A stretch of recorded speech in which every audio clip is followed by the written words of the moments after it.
Bom, meus queridos, hoje eu quero tratar de um assunto que está mexendo comigo nos últimos tempos aí, porque nós vivemos um problema estranho hoje no mundo, né? Referente àquilo que faz o mundo girar.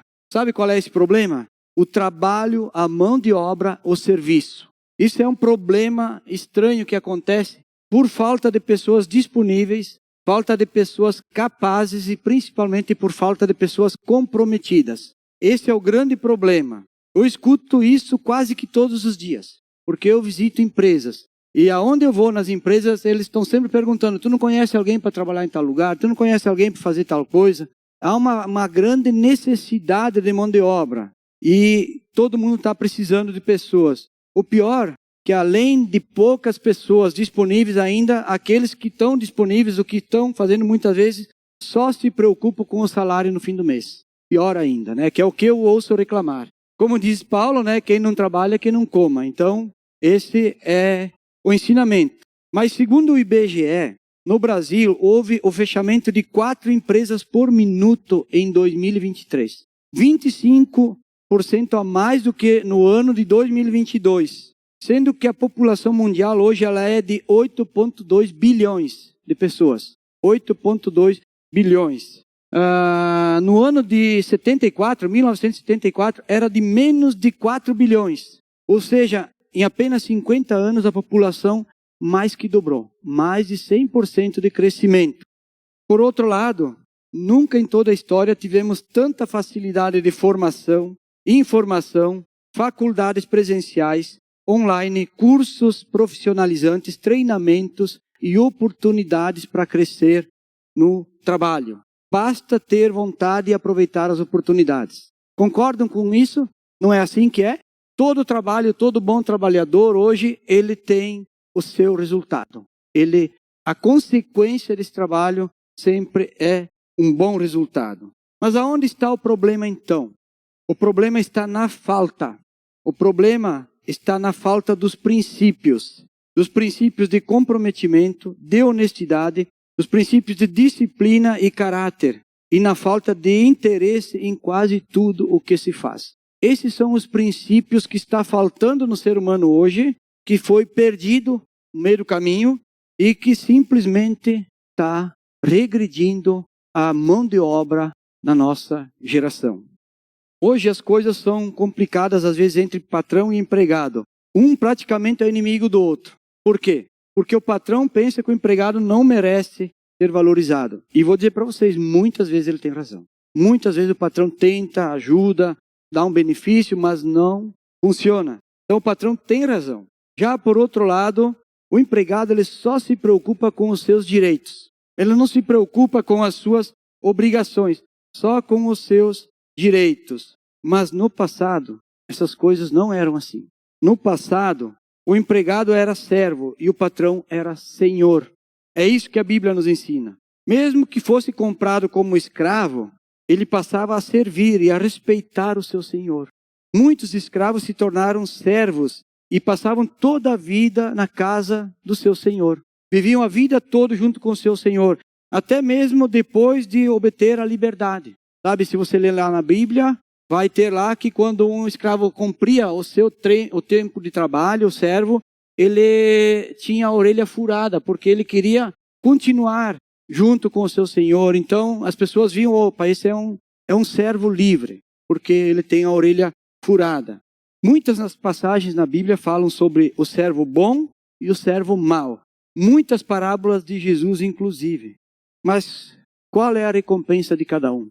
Qual é a recompensa do servo bom e qual é a recompensa do servo mau? Leia as parábolas lá nos evangelhos que você vai entender qual é a recompensa. Eu não vou explicar tudo aqui porque vai ficar muito extenso.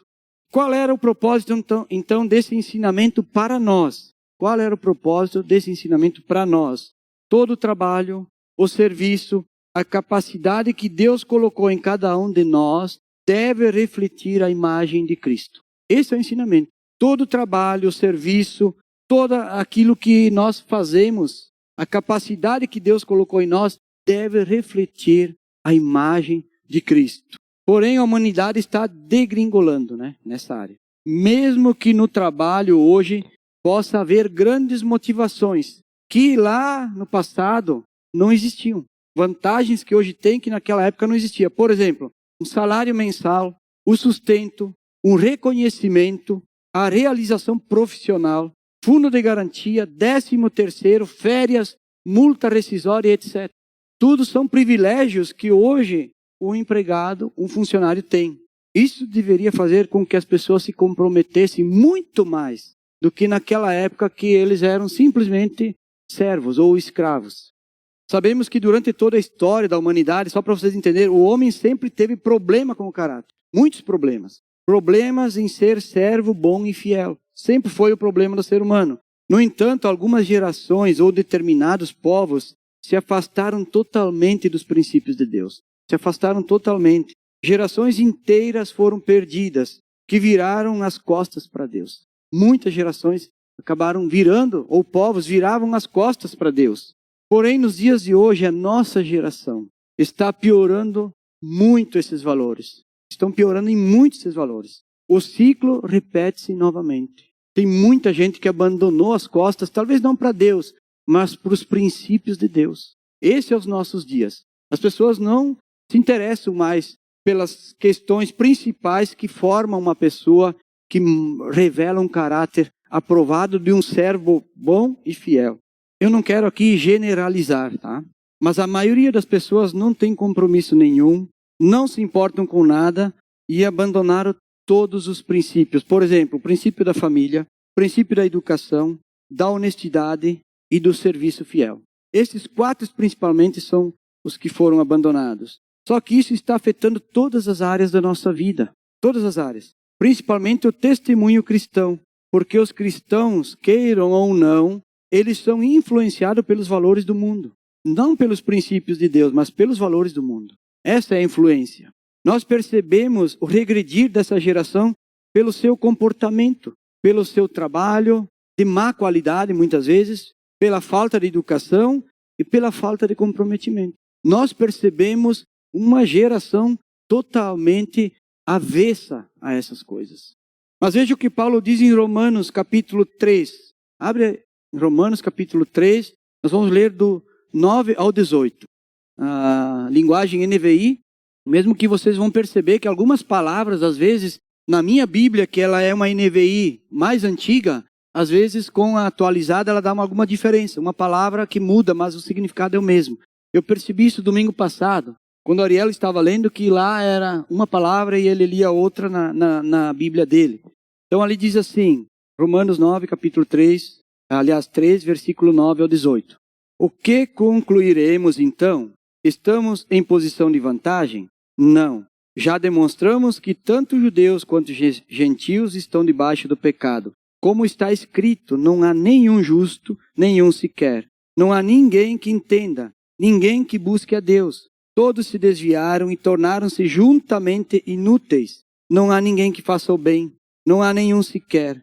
Suas gargantas são um túmulo aberto. Com suas línguas enganam. Veneno de serpente está em suas línguas. Suas bocas estão cheias de maldição e amargura. Seus pés são ágeis para derramar sangue. Ruína e desgraça marcam os seus caminhos. E não conhecem o caminho da paz. Aos seus olhos é inútil temer a Deus. Senhor Jesus, queremos louvar e agradecer a Ti, porque a Tua palavra sempre nos dá uma direção. Não importa, Pai, a época, não importa a geração que estamos vivendo. Tua palavra permanece sempre igual. Ela não muda, Pai. O que mudam são as gerações. Que o Teu Espírito Santo abra a nossa mente e o nosso coração, e que possa nos edificar e transformar, Pai, renovar em nós, Pai, o Teu ensinamento. Em nome de Jesus Cristo que eu oro, Pai. E peço também, Senhor, que Tu me use como uma ferramenta em Tuas mãos, Pai, um servo bom e fiel. Em nome de Jesus Cristo, amém. Quando Paulo fala no versículo 10 que não há nenhum justo, nenhum sequer, Paulo escreveu essa carta aos romanos e aos cristãos, à igreja de Roma. Ele não está falando que eles não eram salvos, ele está falando que não há nenhum justo, nenhum sequer na carne. Ele não está falando da justificação em Cristo, mas sim das atitudes carnais das pessoas, do pecado das pessoas. É esse texto aqui, ele se refere a isso, que não há nenhum justo. E quem está falando é a Bíblia, é Paulo, não sou eu. Lá em Atos, no capítulo 4, versículo 12, diz assim, não há salvação em nenhum outro, pois debaixo do céu não há nenhum outro nome dado aos homens pelo qual devemos ser salvos. Quando Deus olhou para a humanidade, Ele não encontrou ninguém que fosse digno ou capaz de salvar o mundo do pecado. Imagina que em todas as gerações Deus olhou lá de cima e não viu ninguém, nenhum sequer, como diz Paulo, que fosse justo, que fosse capaz de salvar o mundo do pecado. Todos pecaram. Mas será que o problema de Deus era encontrar alguém disposto a morrer na cruz? Será que esse era o grande problema, que Deus não conseguiu encontrar ninguém? Eu creio que não. Isso não seria difícil nessa era que nós vivemos, por exemplo, com a mídia bombando a todo vapor, aonde as pessoas querem ser famosas, as pessoas querem ser reconhecidas. Se houvesse um desafio para que uma pessoa só, um único, morresse na cruz para salvar toda a humanidade, ia ter muitos candidatos. Muitos iam querer deixar o seu nome na história, ser o herói. Isso não era a dificuldade, não era a grande dificuldade que Deus Pai teve. Qual então era a dificuldade? A dificuldade era encontrar alguém sem pecado. Essa foi a grande dificuldade. Encontrar alguém sem pecado, alguém justo, um servo bom e fiel para realizar esse serviço. Essa é a grande dificuldade que Deus teve. Alguém que se mantesse inculpável até o dia da sua morte na cruz. Então não é só encontrar alguém sem pecado, alguém justo, mas que se mantesse fiel até o final da sua vida, até o minuto final, para ser morto na cruz, assim como Jesus fez. Essa era a grande dificuldade. Deus em toda a humanidade não conseguiu então essa pessoa. Como está escrito lá em Romanos 10, 3:10, né? Não há nenhum justo, nenhum sequer. E Paulo diz assim como está escrito. Por quê? Porque Paulo está repetindo o que está escrito em Salmos 14 e em Salmos 53. Paulo está repetindo isso. Já foi dito lá sei lá quantos mil anos antes de Paulo, que não havia ninguém justo, nenhum sequer. Mas Deus Pai, na sua imensa sabedoria, encontrou alguém capaz. Um único diferente. Apenas um diferente. O único sem pecado, capaz de realizar o serviço. O único com um caráter aprovado. O único servo bom e fiel. O único homem que refletiu a verdadeira e perfeita imagem de Deus Pai na terra. Como nós cantamos antes, Colossenses. O esplendor do Pai. Jesus Cristo foi o esplendor do Pai. Seu Filho amado Jesus Cristo. Esse homem foi o único capaz de refletir verdadeira imagem do Pai na terra. Jesus veio para cumprir esse trabalho, fazer aquilo que nenhum outro foi capaz, para ser o único servo que honrou plenamente o seu Senhor, o seu Pai. O único servo que honrou plenamente, mesmo sendo filho e sendo um ser celestial. Ele se humilhou e tornou-se servo. Nos dias de hoje seria um ótimo empregado. Seria um homem comprometido com o seu Senhor. Foi isso que Jesus fez. Jesus honrou o Pai. Ele foi fiel nas 3 áreas mais difíceis para nós, para o homem na terra. Nos 3 princípios mais difíceis, Jesus honrou seu Pai. Primeiro, ele foi totalmente obediente, sem questionar ordem nenhuma. Esse é o primeiro princípio. Nós não conseguimos ser obedientes. Nós questionamos tudo. Segundo princípio, ele fez tudo com excelência e por amor, sem interesse algum, sem exigir nada em troca. Difícil para nós hoje, né? Fazer tudo com excelência e por amor, sem esperar nem muito obrigado. Muito difícil esse segundo princípio de honrar o Pai. Terceiro princípio, ele não buscou a sua própria glória e muito menos o reconhecimento. Hoje a gente necessita de um pouco da glória de Deus. Mas Jesus não. Jesus não buscou. Ele somente fez a vontade do Pai. Isso é honrar o seu Senhor. Estes são os 3 princípios quando queremos honrar alguém. Quando você quer honrar alguém, seja obediente, faça com excelência, por amor, e não busque o reconhecimento, glória nenhuma. É assim que é honrar. Mas como Jesus conseguiu fazer isso? Primeiro, ele abriu mão de tudo.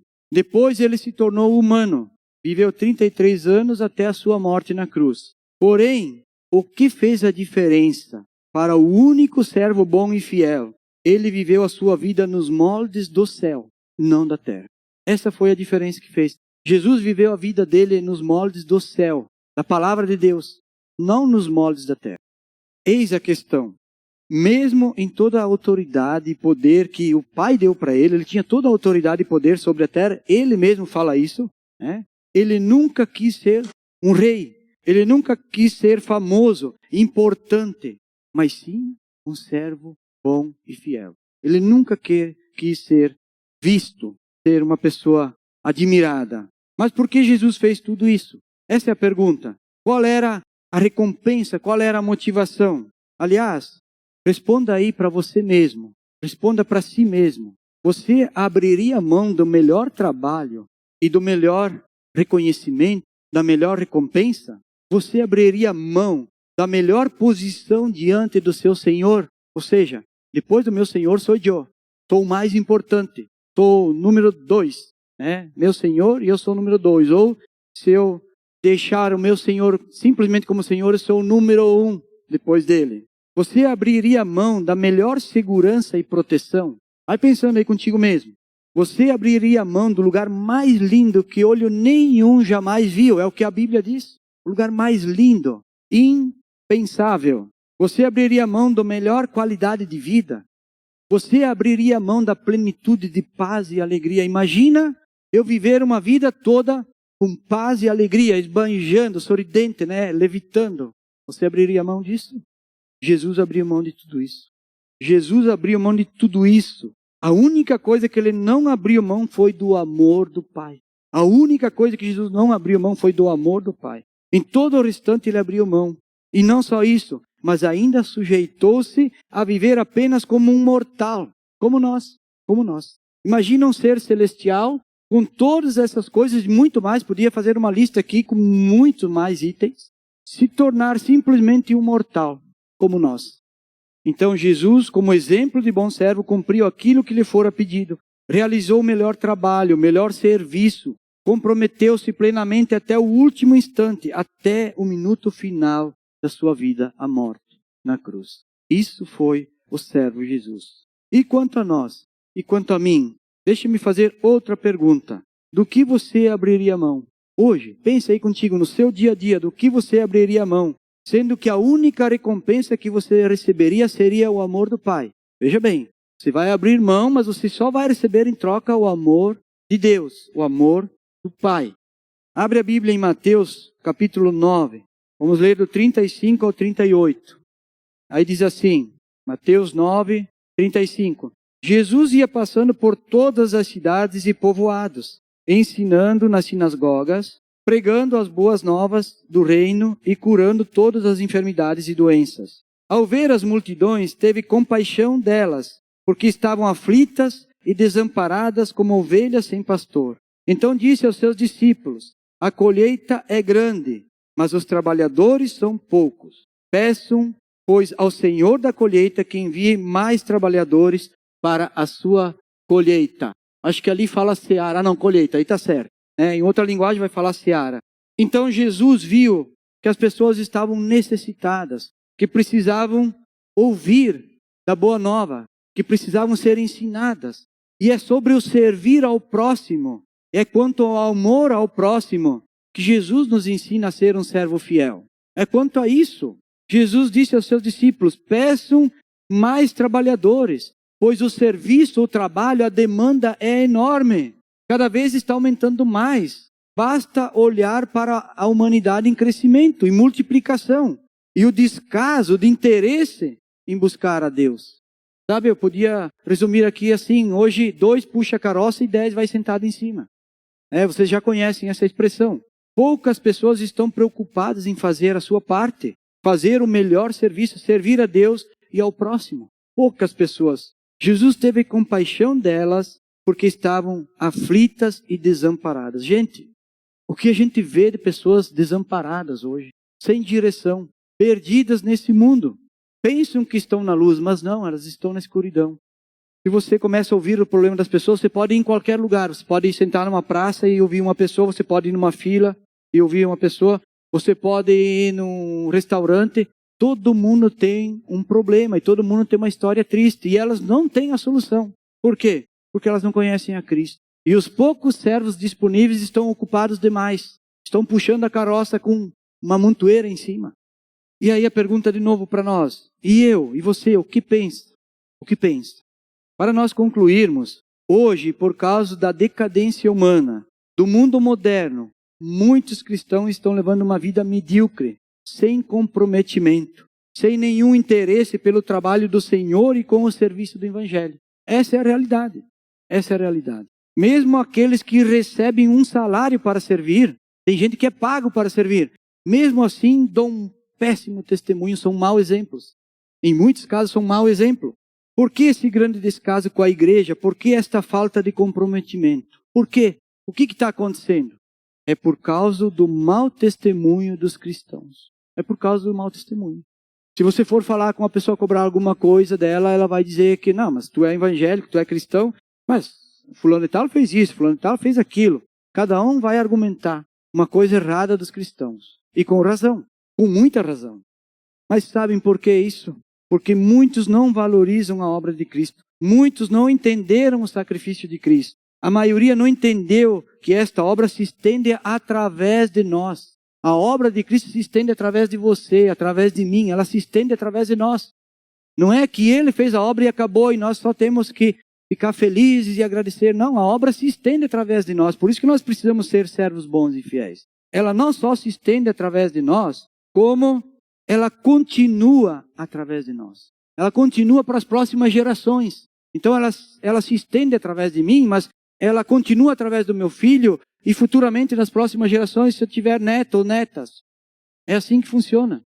Então ela continua através de nós. Inclusive o sacrifício. Opa, mas Jesus já fez o sacrifício, nós já somos salvos, Ele já pagou por todos os pecados. Sim, aqui nós estamos falando do sacrifício da carne, aquele sacrifício que é tão difícil para nós abrir mão dos nossos desejos carnais, das nossas vontades. É desse sacrifício. Continua esse sacrifício para nós. A gente tem dificuldade de abrir mão dessas coisas. Então, qual é a dificuldade desta geração? É que muitos não têm a Jesus como Senhor das suas vidas. Essa é a grande questão. Muitos não têm Jesus como Senhor das suas vidas, só têm como Salvador. Né? Só tem Jesus como um aplicativo. Se precisar, eu vou lá e clico lá. Não tem Jesus como Senhor. Essa é a grande dificuldade da nossa geração. Quando um escravo ele era comprado por alguém, ele podia se tornar servo. Se ele não quisesse se tornar servo, ele fosse um escravo ruim, ele era vendido novamente. Era moeda de troca, como se diz no futebol hoje, né? Ele era moeda de troca. Mas quando ele se tornava servo, ele passava a servir e morar com o seu Senhor. Ele passava a servir e morar com o seu Senhor. Por quê? O Senhor dele comprou aquele escravo. O que Jesus fez com nós? Jesus não nos comprou? Ele nos comprou com o seu próprio sangue. Se Jesus me comprou, me pagou um valor, Ele é o meu Senhor, por que eu vou ser um servo ruim? Por que eu vou ser moeda de troca? Não, eu quero permanecer com o meu Senhor. Daí por diante, esse servo, ele não precisava mais se preocupar com nada. Tudo era suprido pelo seu Senhor. Entenderam? Dali para frente, na nossa vida, quando eu tenho Jesus como meu Senhor, eu não preciso mais me preocupar, porque tudo é suprido pelo meu Senhor. Tudo é suprido por Jesus. A única obrigação deste homem, deste servo, era honrar ao seu Senhor e ser bom e fiel. A única obrigação desse servo, honrar o seu Senhor com aqueles princípios que eu falei antes, obedecer, fazer com excelência e por amor e não esperar nada em troca, não para minha glória. Essa era a obrigação desse servo, honrar o seu Senhor. A pergunta é, o que nós vamos fazer, então, a partir de tudo isso? 1 Pedro, capítulo 2, versículo 16 e 17. Esses dois são os últimos versículos que eu quero ler junto com vocês. 1 Pedro 2, 16 e 17. Diz assim, vivam como pessoas livres, mas não usem a liberdade como desculpa para fazer o mal. Vivam como servos de Deus. Tratem a todos com o devido respeito. Amem os irmãos, temam a Deus e honrem ao Rei. Nós não somos mais escravos. Nós somos servos. E nós conseguimos a liberdade. Todo cristão fiel, todo servo fiel poderia sair com a orelha furada para mostrar que atingiu, alcançou a sua liberdade. Porém, a nossa liberdade não é para viver de qualquer jeito. para viver da maneira que eu quero. E sim, viver honrando ao meu Senhor, fazendo a vontade do meu Pai. Devemos mortificar a nossa carne, abrir mão das coisas que não agradam ao meu Senhor. Isso é mortificar a minha carne. Abrir mão daquela minha vida medíocre para viver a vida dele, a vida de Cristo. É assim que aprendemos. Uma vida nova, transformada. Cristo em nós. Este é o ensinamento para todo bom servo. Aquele que não pretende abrir mão do amor do Pai, o exemplo que nós temos e podemos seguir é Jesus. Nós temos o exemplo. Então, se você não pretende abrir mão do Pai, siga o exemplo de Jesus. Porque no momento que nós não somos servos fiéis, nós abrimos mão do amor do Pai. Ele nos ama, mas nós abrimos mão. É aquela, agora me fugiu a palavra aqui, mas vamos dizer assim, aquela hipoteca paga, tá? Que você ainda acha que está devendo. Que você ainda vai lá todo mês pagar a prestação. Não, já foi pago. Então nós, se formos servos bons e fiéis, não podemos de forma alguma abrir mão desse amor do Pai, que é a misericórdia e o perdão por nossos pecados. O que nós podemos fazer então é meditar e praticar essas coisas no meu dia a dia enquanto ainda vivemos aqui na terra. Pensem sobre isso durante a semana, pensem nisso durante os seus dias, como eu posso praticar e ser um servo bom e fiel, assim como foi Jesus, o único diferente, o único justo, nos dias que eu ainda tenho aqui na terra. Amém? Senhor Jesus, queremos te louvar, o Pai, e agradecer por nossas vidas, o Pai, pelo teu amor, pela tua misericórdia. Obrigado, Jesus, porque tu és o nosso Senhor. Nós queremos sim o teu amor incondicional. Não queremos abrir mão de nada, Pai. Queremos estar contigo, Pai. Contigo para viver a eternidade. Senhor, que esta palavra, Senhor, possa nos alertar, Deus, de muitas coisas que estão acontecendo ao nosso redor nesses dias. Mas que nós, como servos fiéis, não nos apegamos a isso. Somos teus filhos e queremos estar na tua presença o máximo de tempo possível, mesmo nessa correria e nesse agito desse mundo, Pai. Eu te peço por isso, Pai, que cada um aqui possa ser comprometido contigo, Pai, e que volte-se para o Senhor e jamais virem as costas para o Senhor. Eu te peço por isso e agradeço pelo teu grande amor e pela recompensa que aguardamos da eternidade. Em nome de Jesus Cristo. Amém.